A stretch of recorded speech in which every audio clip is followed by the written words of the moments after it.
Young children are fascinated by animals, insects, arachnids, and pretty much all creatures that don't fall into the category of human. And because they're so appealing, these creatures are particularly relevant to children. In this video, we're going to focus on the animals. It's my hope that moving like different animals can contribute not only to knowledge about them, but also to the development of empathy, an essential component of the social emotional domain, and one we're particularly in need of these days. Because I was born with a passion for animals, I want every child to imagine what it's like to be the animals, so they'll never be able to imagine a world without the animals. Naturally, moving like different animals also offers children opportunities to become familiar with a variety of movement skills and elements. If that's to happen, though, it's not enough merely to ask the children to pretend to be various creatures. You must create a greater awareness by discussing pertinent characteristics of the creatures they're portraying. Cats, for example, can move very slowly and quietly. Ask the children what it is about the way they use their muscles and paws that makes this possible. What is it about their spines that makes them able to twist, stretch, and arch so easily? And of course, by introducing them to such words as twist and arch, you're also touching on emergent literacy. An activity called Four-Legged Friends involves the two most common and popular of our animal buddies, cats and dogs.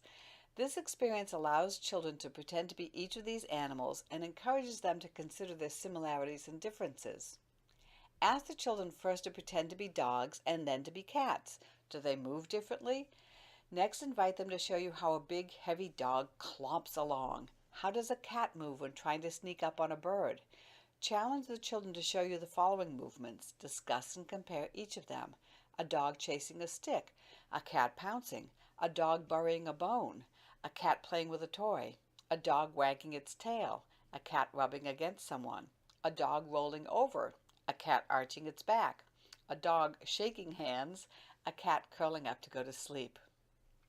Young kids will love an activity called Nuts, which explores the fact that squirrels build their nests in trees and when winter is coming, begin to store nuts from trees. You'll need several containers filled with styrofoam peanuts or something similar.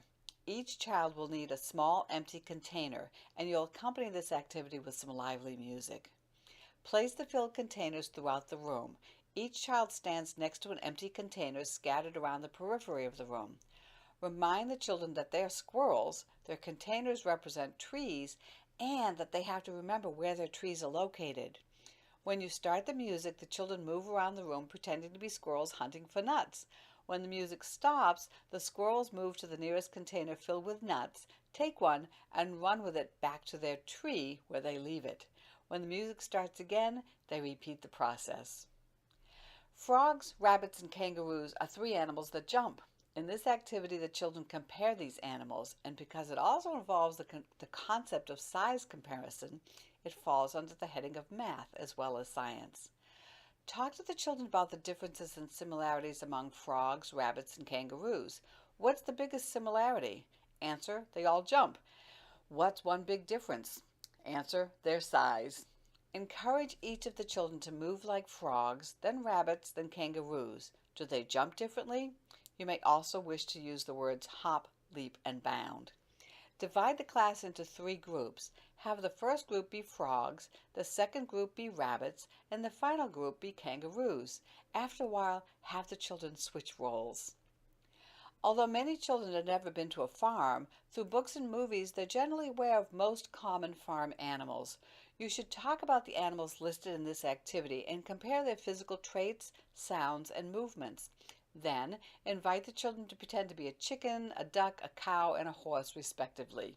Now invite them to pretend they're more challenging animals, such as pigs, goats, sheep, or turkeys. Use the animal's sounds to signal the children to move like a particular animal. For example, ask them to begin moving around the area in whatever way they wish. When you call out cluck cluck, they move like chickens. When you call out moo, they move like cows, and so forth. This is a great auditory discrimination activity, which also places it under emergent literacy. Finally, children are especially fascinated by large animals, and elephants are the largest land animals. Sadly, human intrusion has significantly reduced their numbers. My hope is that activities like this will create an appreciation and concern for elephants. You'll need a piece of slow, heavy music, and to talk to the children about elephants, probably best known for their size and unusual nose, which is called a trunk. Ask the children to show you how an elephant swings, eats with, and showers with its trunk. Put on the piece of music you've chosen, inviting the children to move around the area like elephants. When you pause the music, the children should perform one of the three above activities. Thanks for joining me on this exploration of some familiar animals. You can learn more about my work at raypica.com. Also, while you're there, you can purchase a PDF of the script and slides for this video. As always, it also includes a bonus activity. But the PDFs also now are available with recommendations for children's literature and music to accompany the activities. See you next time.